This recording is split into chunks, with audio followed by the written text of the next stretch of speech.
The game is definitely a fun, as one might say. I guess my first thing to do is number one, wrap that message up and stick it back in that tube and keep it safe.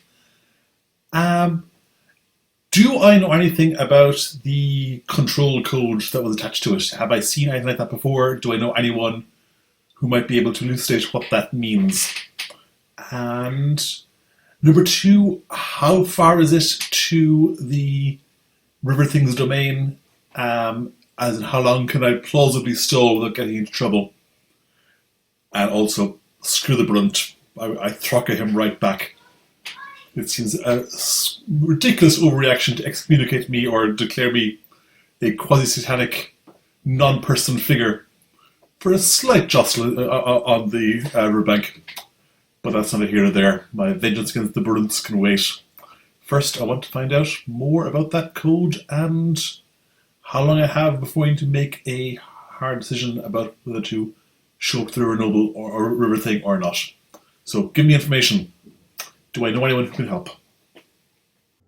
To answer your questions in reverse order, you're only about half a league from the jetty. Of course, you're right by the river, but there's a jetty about half a league onward, which you were headed to, where you go along this sort of concrete spit into the river, and there is the summoning horn that you blow in order to call the thing in the river. And to anticipate some other questions you might have about this being, he's very famous in Aberdant as one of its wealthiest and most influential individuals, although his influence is kind of hard to pin down.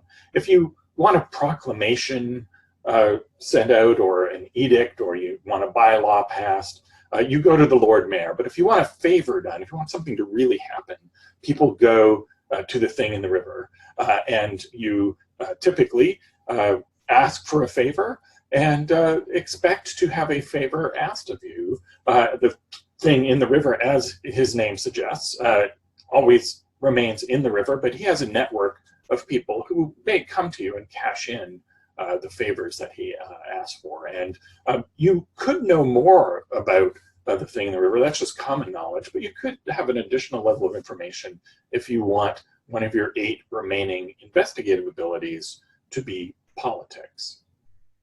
To answer your first question about the control code, you in fact, just as common knowledge, you don't need an ability or need to go to talk to anyone, understand this basic fact of life in Aberdant, which is that is the code that the thing in the river would need to take over your mycological programming, and whatever influence the Cecil nobles have over you, the thing in the river would then take over. So it's basically the password to whatever part of your brain is controlled by fungal implants. Now, you could know more about this general field. You could have the ability myconeurology. This is very specialized. I know you're a big fan of super specialized investigative abilities, but this might be tempting to you because indeed mammals are typically not allowed to know myconeurology, or myc-psych as it is colloquially known, but your character could have this ability even though you're not supposed to. Or you could either now or later specify that you know a fungal person who is aware of this ability and could tell you more about it. So that's, I think, a bunch of information you need to perhaps take an action of some kind. Hi, Robin. Tempting as it is, I won't take mycological psychology, or what the term is, or neurology. I mean, it would be nice to mess around with my own brain, but no, I'll deny myself that pleasure. And I'm also, I think, going to reject politics for now, anyway. I'll keep my investigative ability slots open a bit. In terms of my next action, I have my nice letter from my Cecil noble patron saying I'm being handed over to the thing in the river in payment of debts, and here's the control code. What I'm going to do is rip the letter in two, conceal, if I can, in some dead drop or hidey hole on my way, the bottom half of the letter, which includes my control code, and the note about not revealing my true origins to the thing in the river, given that's an intriguing plot hook. I will then show up at the summoning place, blow the horn, and apologise, explain, oh, hi, I've been sent with this message for you. Sorry, as anyone on the street will tell you, I was attacked by this goon of a brunt. The letter was damaged. I managed to salvage this part of it. 1,000 apologies. Oh, great thing in the river. Please do not look into this any deeper. Yeah, so let's try and bluff the aquatic guy who's in charge of all the secrets, because I'm sure that'll go well.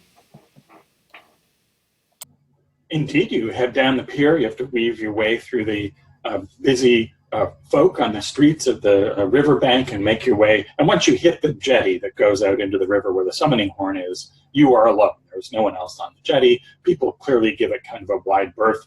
And rehearsing what you're going to say, you head down and blow the summoning horn. And you sort of wait for a while, and it seems like maybe nothing's going to happen. You don't know how you've never summoned the thing in the river before, so you don't know how long that would take. But eventually you see sort of a big dark shape under the semi-murky waters of the river, and it grows as it's beginning to surface, and bubbles come up, and then you see its hide, which is this is a creature from an animal kingdom, which is not known on Earth, but is relatively common here on this planet, and it sort of combines elements of kind of the mollusk and the reptile or amphibian, and so there's this great sort of scaly horned back with flippers and sort of gripper arms that sort of come up, and it sort of wends its way to the surface, and it sort of seems unsteady in the water a bit. And you say all of those apologetic things about how long it's taken you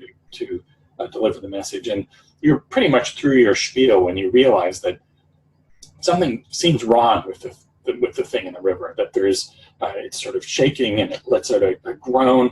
And then you begin to see drifting from below up into the water, you see ichor. You see what looks like blood. Has the thing in the river been wounded?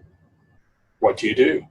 One of the interesting effects or side effects of this style of play is that one can describe one's action, then as one's describing it, realize that it was a very, very foolish way to go about things, and start again. So I'm starting again. And you will never know what my foolish action was. Actually, pretty well, because I'm still going to jump into the river.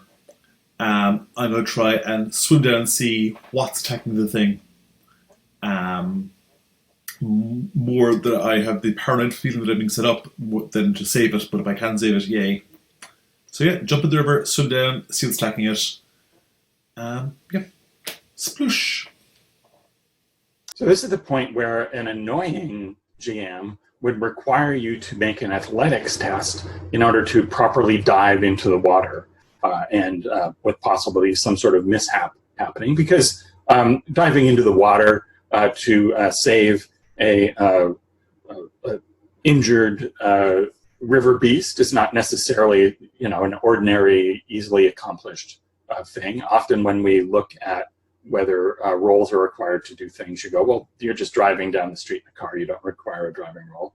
Arguably, by that scale, the difficulty of this task could justify an athletics test. However, the second test, which is, could anything interesting or fun happen if you fail? And the answer is no. It would just be stupid if you fell into the water and drowned, or had to swim away, weren't able to do what you wanted to do, somehow spectacularly failed right at the beginning, and it would downgrade your character. It would make your character seem foolish and incompetent rather than heroic. So of course you succeed in the difficult task of swimming under the thing in the river, where you see a lance stuck in his underside. And this is the point where something difficult may be called for. So if you're using something that requires an ability, make sure you indicate ahead of time how many points associated with that ability that you're spending, assuming, of course, that you use an ability that you have points. I think I recall something about first aid being something that's unnecessary because someone else can always use it on you. At any rate, let me know what you're doing. Hi, Robin. As you correctly point out, I have 0 points in medic. So thank you for picking the one ability that I have no points in. Even if I did, I feel removing a lance while swimming underwater might be a bit beyond my skills right now. So can I see where this lance came from? Did someone do a swim by shooting? Did someone fire it from something? Is there a lurking assassin down here, or have they made their escape? I'm guessing if it's an ability, that's probably sense trouble. And if it is, I'll spend 2 points. Otherwise, I will just look around and see, can I see who done it?